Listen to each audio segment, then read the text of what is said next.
ವಿಜಯಪುರ ಜಿಲ್ಲೆಯ ಮುದ್ದೇಬಿಹಾಳ್ ತಾಲೂಕಿನ ಹೊಳೆಮಸೂತಿ ಗ್ರಾಮದಲ್ಲಿ ಭಾನುವಾರ ಸಂಜೆ ಸುಮಾರಿಗೆ ಸುರಿದ ಮಳೆಯಿಂದಾಗಿ ಅಪಾರ ಪ್ರಮಾಣದ ಬೆಳೆ ಹಾನಿಯಾಗಿದೆ. ಬಿಜೆಪಿ ರೈತ ಮೋರ್ಚಾ ರಾಜ್ಯಾಧ್ಯಕ್ಷರೂ ಆದಂತಹ ಎಎಸ್ ಪಾಟೀಲ್ ನಡಹಳ್ಳಿ ಅವರು ಹಾನಿಗೊಳಗಾದ ಬೆಳೆಗಳನ್ನು ವೀಕ್ಷಿಸಿ ರೈತರೊಂದಿಗೆ ಮಾತನಾಡಿ ಪರಿಹಾರದ ಮಾಹಿತಿಯನ್ನು ಪಡೆದರು. ಕೂಡಲೇ ಸರ್ಕಾರ ಸೂಕ್ತ ಪರಿಹಾರ ನೀಡದಿದ್ದರೆ ರೈತರೊಂದಿಗೆ ಪ್ರತಿಭಟನೆ ನಡೆಸುವುದಾಗಿ ಎಚ್ಚರಿಕೆಯನ್ನು ನೀಡಿದರು. ವರದಿಗಾರರು Vishwaradhya Gangur, Indian public TV Kannada, Vijayapura. ಏನು ಒಳಗಡೆ ಹೋಗಕ್ಕಾಗಲ್ಲ. ಇಲ್ಲ ಸರ್, ಏನು ಬರಲ್ಲ ಸರ್. ಮುಂದೆ ಏನಾಗಿದೆ? ಎಷ್ಟು ತಿಂಗಳಾಯ್ತು ಜೋಗ್ ಬಿದ್ದು? ಜೋಗ್ ಸರ್, ಮಳೆ ಐತಿಲ್ಲ ಅಂತ ಈಗ ಆಗತ್ತೆ ಸರ್. ಮಳೆ ಹೆಚ್ಚಾಗಿಲ್ಲ ಈಗ ಮಾಡಿದಲ್ಲ ಅಂತ ಈಗ ಆಗತ್ತೆ. ಮೊದಲೆಲ್ಲ ಬರ್ತಿತ್ತು. ಮೊದಲೆಲ್ಲ ಸಾಗಾಳೆ ಇತ್ತು ಸರ್. ಸಂಪೂರ್ಣ 9 ಎಕರೆ ಜಮೀನು ಜೋಗ್ ಬಿದ್ದಿರ್ತಕ್ಕಂಥದ್ದು.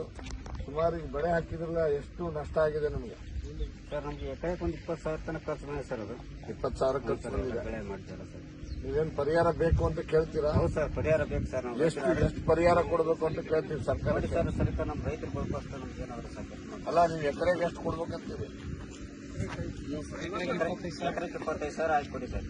25,000 ನೀವು ಖರ್ಚು ಮಾಡಿದ್ದು ಬರ್ಬೇಕು ಅಂತೀರಿ? ಹ್ಞೂ ಸರ್, ನಾವು ಖರ್ಚು ಮಾಡ್ತೇವೆ. ನಮ್ಗೆ ನಾನು ಅಧಿಕಾರಿಗಳು ಹೇಳಿಕ್ ಬಯಸ್ತೇನೆ, ದಯಮಾಡಿ ರೈತನ ಹೊಲಕ್ಕೆ ಬನ್ನಿ, ಇವನಿಗೆ ಪರಿಹಾರ ಕೊಡ್ತಕ್ಕಂಥ ಕೆಲಸ ಆಗ್ಬೇಕು ಅಂತೇಳಿ ಆಗ್ರಹ ಮಾಡ್ತೀನಿ.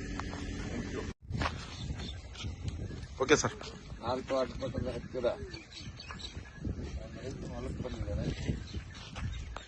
ಸಂಪೂರ್ಣ ಹೊಲ ಜೋಗಿಟ್ಬಿಡುತ್ತೆ. ಒಳಗೆ ಕಾಲಿಡಕ್ಕೂ ಆಗಲ್ಲ, ಒಳಗೆ ಹೋಗ್ಲಿಕ್ಕೂ ಆಗಲ್ಲ. ಮತ್ತೆ ನಾನು ಅದಕ್ಕೆ ರಸ್ತೆ ಮೇಲೆ ನಿಂತ್ಕೊಂಡೆ ಆ ಹೊಲದ್ದು ಕಂಪ್ಲೀಟ್ ವಿಡಿಯೋ ಮಾಡ್ತಕ್ಕಂಥ ಕೆಲಸ ಮಾಡ್ತಾ ಇದ್ದೀವಿ.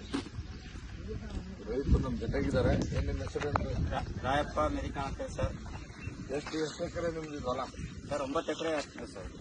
9 ಎಕರೆನೂ ಜೋಗ್ ಬಿದ್ದಿದೆ? ಹೌದು ಸರ್, 9 ಎಕರೆ ಜೋಗಿದೆ ಸರ್. ಈ ಕಡೆ ಆಗಿದೆ. ಏನು ಒಳಗಡೆ ಹೋಗಕ್ಕಾಗಲ್ಲ. ಇಲ್ಲ ಸರ್, ಏನು ಬರಲ್ಲ ಸರ್. ಮುಂದೆ ಏನಾಗಿದೆ? ಎಷ್ಟು ತಿಂಗಳಾಯ್ತು ಜೋಗ್ ಬಿದ್ದು? ಜೋಗಿ ಸರ್, ಮಳೆ ಐತಿಲ್ಲ ಅಂತ ಈಗ ಆಗತ್ತೆ ಸರ್. ಮಳೆ ಹೆಚ್ಚಾಗಿಲ್ಲ. ಈಗ ಮಾಡಿದಲ್ಲ ಅಂತ ಈಗ ಆಗತ್ತೆ. ಮೊದಲೆಲ್ಲ ಬರ್ತಿತ್ತು. ಮೊದಲೆಲ್ಲ ಸಾಗಾಳೆ ಇತ್ತು ಸರ್. ಸಂಪೂರ್ಣ 9 ಎಕರೆ ಜಮೀನು ಜೋಗ್ ಬಿದ್ದಿರ್ತಕ್ಕಂಥದ್ದು.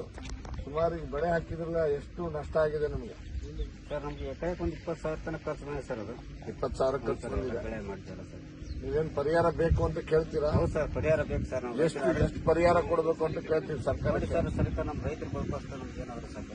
ಅಲ್ಲ, ನೀವು ಎಕರೆಗೆ ಎಷ್ಟು ಕೊಡ್ಬೇಕಂತೀರಿ? ಎಕರೆಗೆ 25,000 ಆಯ್ತು ಕೊಡಿ ಸರ್.